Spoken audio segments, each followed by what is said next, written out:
जय Shriram. Gurumauli YouTube चॅनलमध्ये आपलं स्वागत आहे. पौराणिक कथा, भजन कीर्तन पाहण्यासाठी आणि ऐकण्यासाठी आपल्या गुरुमाऊली यूट्यूब चॅनलला सबस्क्राईब आणि लाईक करा. व्हिडिओ आवडल्यास व्हिडिओ शेअर करा.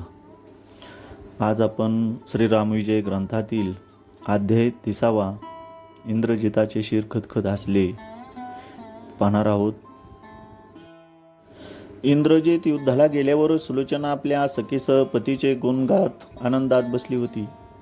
इतक्यात इंद्रजिताचा उजवा भुजदंड तिच्या अंगणात येऊन पडला. तो आवाज ऐकून तिची सखी काय पडले म्हणून पाहायला बाहेर आले असता पाचू बंद असलेला भुजदंड तिच्या नजरेला पडला. तिने ते नवल महालात घेऊन सुलोचनाला सांगितले. तेव्हा सुलोचना बाहेर आली. तिने पतीचा भुजदंड ओळखला आणि भुजाला हृदयाशी धरून ती विलाप करू लागली. ती महासती होती. ती भुजेला म्हणाली, माझ्या प्राणपतीला मृत्यू कोणत्या कारणाने आला ते लिहून मला दाखव. इतके बोलून एक भुर्जपत्र शाही आणि लेखणी तेथे आणविली आणि भुर्जपत्र त्या हातापुढे पसरून त्याच्या बोटाची लेखणी देऊन म्हणाली, भुजे, रात्रंदिवस माझे मन जर पतीच्या चरणाचे ध्यान करीत असेल तर तू ते वर्तमान लिहून दाखवशील. त्याबरोबर ती भुजा धोतीत लेखणी बुडवून भुर्जपत्रावर लिहू लागली. त्या पत्रात लिहिले होते, प्रिय सुलोचने, मी जयप्राप्तीसाठी गुप्तस्थळी होम हवन करीत असता अग्नीतून विजयरथ अर्धा बाहेर आला. पण दुर्दैवाने वेळ साधली. अग्नीवर शत्रूने वृक्ष पाषाणांचा प्रचंड मारा करून आराध्य दैवत शोभिवली. त्यामुळे अग्नीने विजयरथ गिळला. तेव्हा मी तेथून उठून समारंगणावर आलो.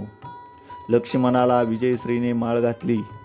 त्याचे असामान्य युद्धकौशल्य पाहून माझे शिर मी त्याच्या बाणाला अर्पण केले. हा भुज पाठवला आहे. माझे शरीर रंगणात विश्रांती घेत आहे आणि शिर रामाच्या दर्शनाला गेले आहे. तरी ते शेषतनये मायानगरीत ओलांडून पहिलं तरी तुझी वाट पाहत उभा आहे. तेथे येऊन मला सत्वर भेट.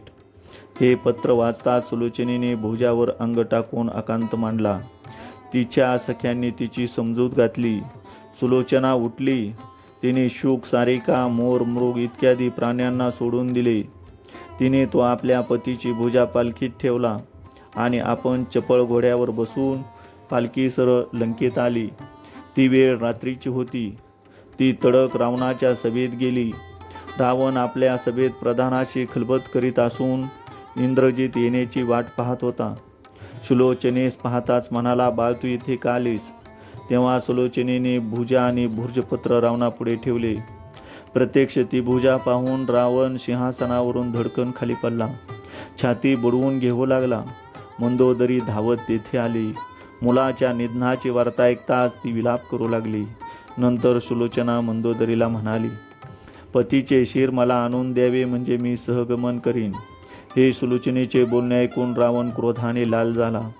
तो गर्जना करून म्हणाला, आज स्वतः मी युद्धाला जाईन आणि राम लक्ष्मणाची शिरे कापून पुत्राचा सूड उगवीन. नंतर सुलोचना 500 दासी अनेक सेवक बरोबर घेऊन त्या भुजदंडासह रामाकडे त्वरित निघाली. ती थोड्या वेळात रामाच्या जवळ येऊन पोचली. रामचरणी मस्तक ठेवून सुलोचना म्हणाली, मी सुलोचना, इंद्रजिताची भार्या. पतिशिराबरोबर सती जावे म्हणून मी पतिशीर मागण्यासाठी इथे आले आहे. तरी ते देऊन मला कृतार्थ करावे. तेव्हाच राम म्हणाले, तुझ्या पतीचे शिर इथे आहे तुला कसे कळले? ती म्हणाली, प्राणनाथांच्या या भुजेने ती गोष्ट मला लिहून कळवली. असे बोलून सुलोचनेने ती भुजा आणि ते भुर्जपत्र रामामोठे ठेवले. श्रीरामाला या प्रकाराचे आश्चर्य वाटले. परंतु सर्व वानर म्हणाले, हिने जर शिर आमच्या समक्ष हसवले तर हाताने भुर्जपत्र लिहिले ही गोष्ट आम्ही खरी मानू. नंतर रामाच्या आज्ञेवरून वृषभने इंद्रजिताचे शिर तेथे आणून ठेवले. ते शिर उचलून सुलोचनेने हृदयाशी धरून अपार शोक केला. नंतर तिने अंगावरचा शेला जमिनीवर पसरून त्यावर ते शिर ठेवले आणि त्याला वंदन करून हात जोडून ती म्हणाली, प्राणेश्वरा, अयोध्यानाथास रामा, सर्व देव, सर्व वानरवीर आपले हास्यमुख पाहण्यासाठी आतुर झाले आहेत.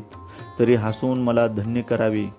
आजपर्यंत नाना प्रकारचे विनोद करून मला हसवून आपणही हसत होता. मग आजच असा का बरे राग धरलात? माझ्या पतिव्रता धर्म श्रीरामाला दाखवण्यासाठी तरी आपण एक वेळा हसावे. माझेच चुकले. आपण का रागवलात हे आता माझ्या ध्यानात आले. मी जर माझ्या पित्याला आपणास सहाय्य करण्याकरता येथे आणले असते तर त्याने तत्काळ तुमच्या शत्रूचा पराभव केला असता. हे बोलणे संपताच शिर खदाखदा हसले. वानरांना त्या चमत्काराचे फार आश्चर्य वाटले. हे कोडे त्यांना उलगडेना.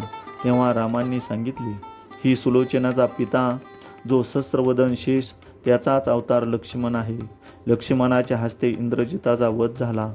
तो हा संबंध माहीत नसल्यामुळे सुलोचनेने ते वाक्य उच्चारताच शिर हसले आणि हे ऐकून सर्व वानरांनी सुलोचनेची स्तुती केली. नंतर सुग्रीवाने ते शिर लवकर घेऊन जाण्यास सुलोचनाला सांगितले. तेव्हा तिने श्रीरामाला नमस्कार केला. ते शिर घेऊन रामाला प्रदक्षिणा घालून तिने रामाची प्रार्थना केली की प्रभू रामा, आता मला अग्निप्रवेश करणे आहे. मी सहगम करीपर्यंत लंकेकडे वानरांना पाठवू नये. नंतर पुन्हा डोळे भरून रामाला पाहून ती लंकेकडे निघाली. मग समुद्र तीरावर जाऊन तिने विस्तीर्ण अग्निकुंड पेटविला. अनेक सौभाग्यवयाने दिली. मग इंद्रजिताचे आणि त्याबरोबर आपले शरीर अग्निनारायणाला समर्पण केले. सुलोचना सती गेली.